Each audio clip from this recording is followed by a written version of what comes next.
Bien, muy buenas tardes a todos y a todas. Mi nombre es Pedro Aravena, profesor de la Facultad de Medicina de la Universidad Austral, y en esta presentación vamos a hablar sobre farmacología clínica, la segunda parte.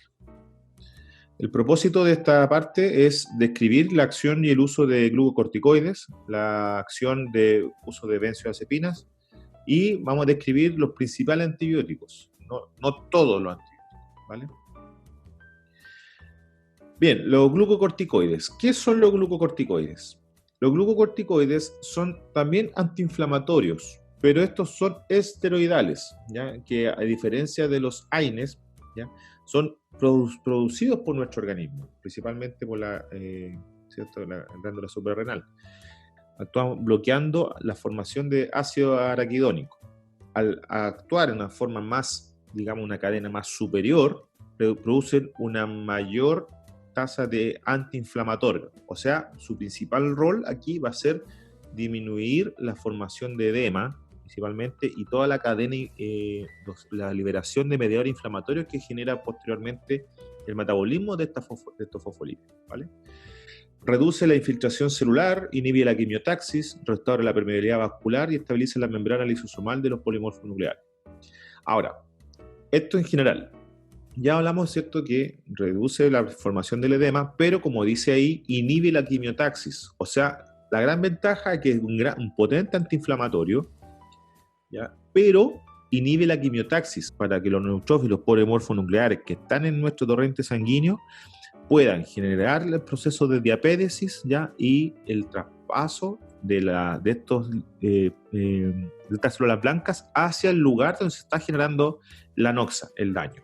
Por lo tanto, hay que tener mucho cuidado al medicar con glucocorticoides, porque existe mayor riesgo de que se produzca una infección.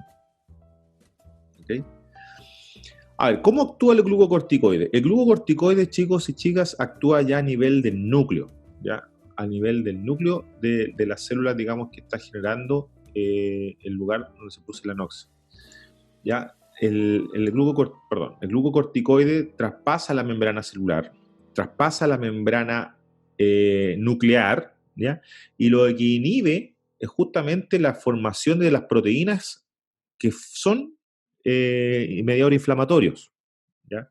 Entonces, los glucocorticoides, chicos, también tienen un componente, digámoslo así, inhibición ya a nivel central del DNA de la célula que produce esto el mediador inflamatorio.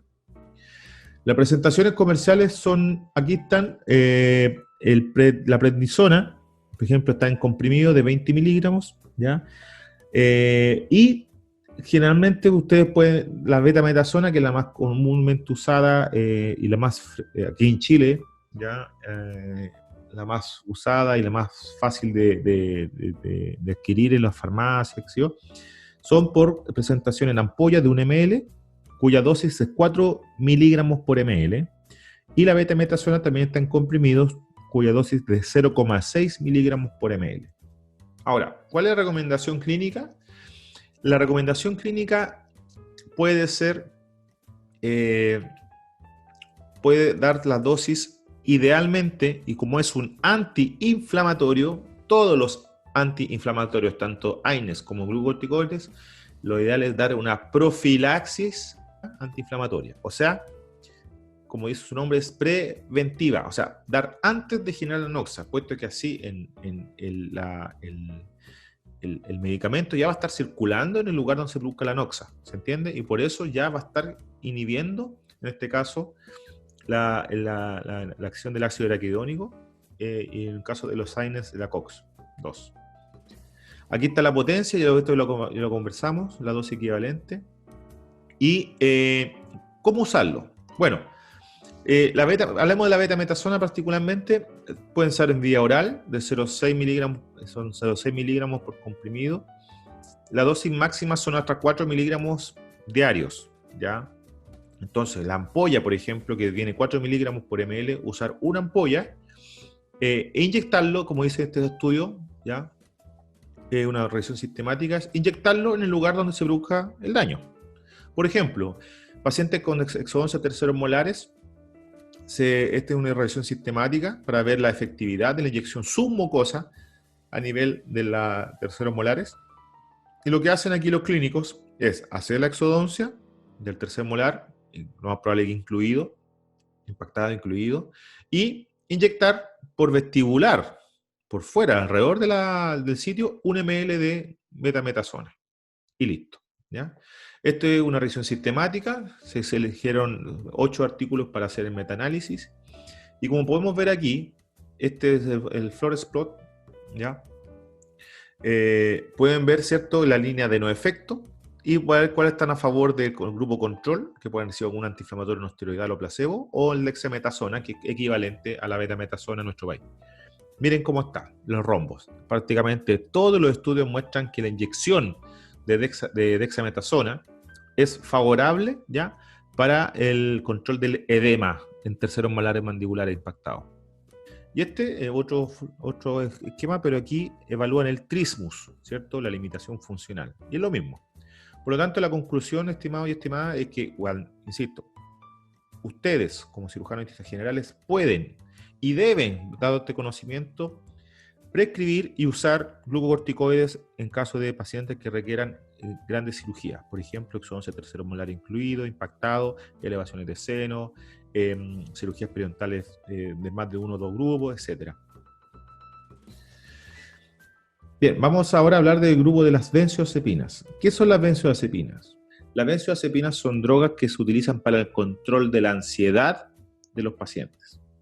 Y es usado farmacológicamente a nivel médico para control de ansiedad, como coadyuvante para el tratamiento de la depresión también, entre otras cosas. Su acción, inhibir el receptor GABA-aminobutírico de la segunda neurona en el sistema nervioso central. Por lo tanto, tiene un efecto relajante en general, ¿ya? Actúa principalmente en distintos sistemas, por ejemplo, principalmente el sistema de los núcleos de la base, el sistema límbico, ¿ya?, controlando por ende la ansiedad de nuestros pacientes. Las benzodiazepinas, ¿ya?, son distintas, presentan distintas acciones según la dosis y según la vida media. Aquellas que son de acción corta, que sus objetivos son hipnóticos o inductores del sueño, y la acción larga, que son más que nada de tipo ansiolíticos. Aquí tenemos una tabla donde nos demuestra cuál es la vida media y por ende cuáles son los tipos de fármacos, ¿ya? Por ejemplo, la vida media prolongada, el diazepam, el clonazepam, ¿ya?, cuya es de una sola dosis diaria o quizá 2 veces por día, a diferencia de la acción de ultra corta, que solamente con dosis muy pequeñas, ya tiene una acción corta de 1 a 1 hora y media. Generalmente las acciones de ultra corta, como es el midazolam, recuerden este fármaco, el midazolam, son inductores del sueño y tiene un efecto hipnótico, o sea que el paciente pierde la memoria a corto plazo cuando se le da ese medicamento. A diferencia de los fármacos de vida intermedia y prolongada, por ejemplo el clonazepam, que es el más conocido, o el diazepam, es que tiene un efecto ya más ansiolítico. Bueno, ¿cuáles son los más frecuentemente usados en odontología? Aquí están. El midazolam se utiliza y ustedes pueden y deben prescribirlo en pacientes que han sufrido trauma en la consulta dental o que sufren de mucha ansiedad y que no pueden mantener un estado de tranquilidad ante la consulta dental, ¿ya? Por ejemplo, el midazolam, su marca comercial, el Dormonide, del laboratorio Roche, 15 miligramos por comprimidos. Y también ojo con la cantidad de dosis, puesto que también no tienen que calcularse, ¿cierto?, la dosis diaria máxima, ¿vale? Pero a nivel odontológico, el midazolam de acción ultra corta se va a dar un comprimido 30 minutos, 1 hora antes de la atención dental, indicado solo y exclusivamente pacientes que sufren esta ansiedad odontológica, que han tenido historia previa de problemas, digamos, de control de ansiedad de la consulta dental, ¿ya? Es una sedación consciente y que en algunos casos algunos pacientes, obviamente en el sillón dental, se quedan dormidos, ¿ya? ¿Cuál es la complejidad del midazolam? Que, bueno, produce una depresión, y como produce una depresión del sistema nervioso central, también produce una depresión de la respiración, de la frecuencia respiratoria. Por lo tanto, generalmente todos estos benzodiazepinas en la consulta dental tienen que ser pacientes prácticamente sanos, ASA 1 o ASA 2 bien compensados, y que generalmente estos pacientes que tienen trastorno de ansiedad han experimentado anteriormente el consumo de benzodiazepinas. ¿Ok? Entonces, eso va a favorecer el uso o la prescripción de benzodiazepinas. El otro es el clonazepam, su marca comercial más conocida, el Rabotril, ¿ya? O Clonex.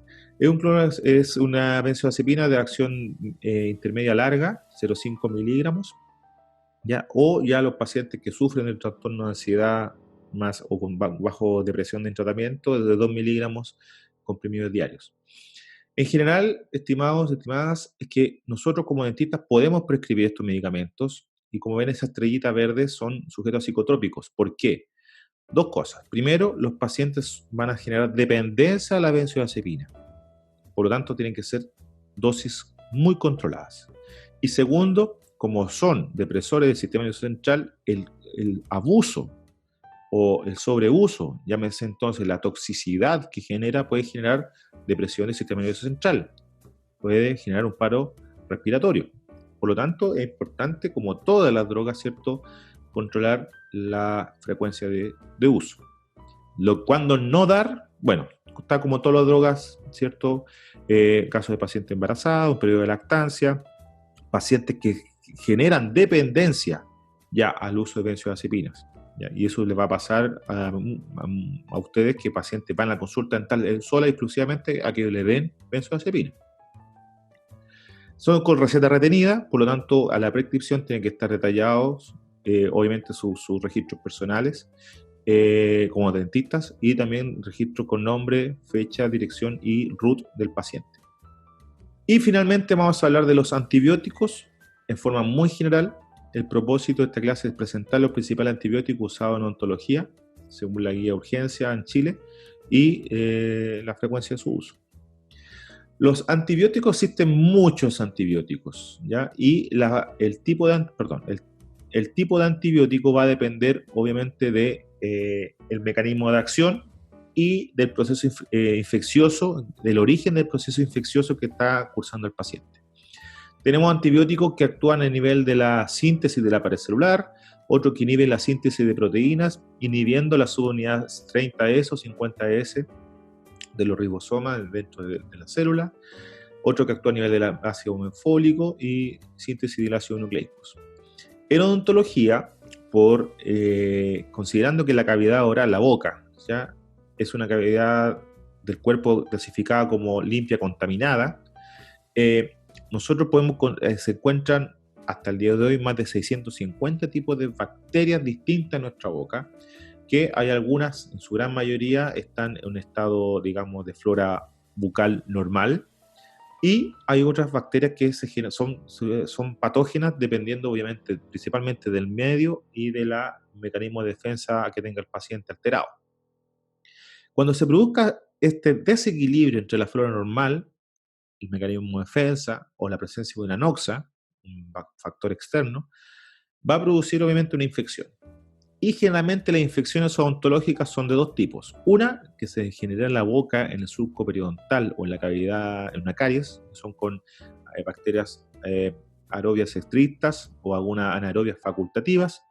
Y dos, infecciones que se produzcan ya dentro del hueso alveolar y dentro de la cámara pulpar, donde son bacterias prácticamente anaerobias estrictas, ¿ya? Y dentro de las anaerobias estrictas y algunas facultativas tenemos todas las bacterias periodontales, Porphyromonas gingivalis, Fusobacterium nucleatum, Prevotella intermedia, la enfermedad periodontal como tal, pero también las infecciones anaerobias estrictas que se producen en el hueso, o sea, produciendo ya una infección ósea. En odontología, los principales antibióticos están en esta tabla, un estudio bibliográfico de profesor Reinaldo Soto, de la Universidad de los Andes, donde muestran cuáles son las principales bacterias de infecciones en el territorio maxilofacial. Y muestra aquí justamente las recomendaciones que también hace la guía de urgencias. La primera línea es amoxicilina, ¿ya? La primera es la penicilina, ¿ya? De esta línea de la penicilina, que es de amplio espectro, por lo tanto va la primera en la infección leve, llámese unos pequeños abscesos mucosos, alguna necrosis pulpar que está generando una lesión periapical. Amoxicilina se puede administrar ya, de 500 miligramos cada 8 horas. En asterisco, estimados y estimadas, se muestran los antibióticos en las infecciones leves con pacientes que tengan alergia a los derivados de la penicilina, siendo la primera el uso, el metronidazol, ¿ya? Una dosis de 500 miligramos cada 8 horas. ¿Por qué metronidazol y no la clinda? Por economía. Es mucho más económico el metronidazol. Y lo otro, que el metronidazol es un antibiótico que actúa en bacterias anaerobias estrictas. Por lo tanto, una infección ya en el nivel del hueso va a favorecer el metronidazol. O también de bacterias periodontales estrictas. Luego tenemos la clindamicina, que también es potente antibiótico que actúa a nivel anaerobio, por lo tanto también se indica, pero la desventaja es netamente el tema económico. Ahora, cuando la infección es más severa, ¿qué significa severa? Que compromete más de 2 espacios anatómicos de regiones profundas de cabeza, por ejemplo, un flegmón, espacio paramigdalino, parafaringio. El paciente presenta ya compromiso de estado general, fiebre, disnea, o historia antecedentes previos de que los antibióticos que administró no le producen efecto. Primero que todo hay que ver la causa, puesto que si no quitamos la causa que de la infección, no vamos a poder remitir la infección, ¿ya? Y segundo, es el cuadro obviamente del paciente. La segunda severidad se tiene que administrar ya en forma endovenosa o intramuscular, siendo la primera línea la penicilina. Ustedes como dentistas generales pueden administrar penicilina con benzatina incluso. La benzatina es un vehículo que permite la cristalización y por ende la liberación más lenta de la penicilina. Y las dosis endovenosas son en millones de unidades internacionales, de 2 a 4 millones de unidades internacionales, por ejemplo, para facilitar el uso vía intramuscular. Usted ya tiene tiene ya poder hacer una inyección intramuscular en el glúteo, por ejemplo, principalmente el glúteo por la vascularización. Y luego ya tenemos las otras vías, en caso de alergia, la metronidazol y clindamicina. En general, todos estos antibióticos se administran vía endovenosa, pero cuando hay una infección de compromiso mucho más grave del paciente, se administra ya cefazolina, por ejemplo, ¿ya? La sigla RDE es la sigla que da la FDA sobre mujeres embarazadas. Como todo, la mayoría es clasificación B. Por lo tanto, pacientes embarazadas o en periodo de lactancia, ¿ustedes van a dar estos antibióticos? La respuesta es sí. O sea, en la clasificación B sí que no se ha mostrado lo contrario. Siempre y cuando, insisto, y siempre deben primero observar y eliminar el foco infeccioso que está generando el cuadro. Respecto a la pregunta, profilaxia antibiótica, ¿damos o no damos profilaxia antibiótica?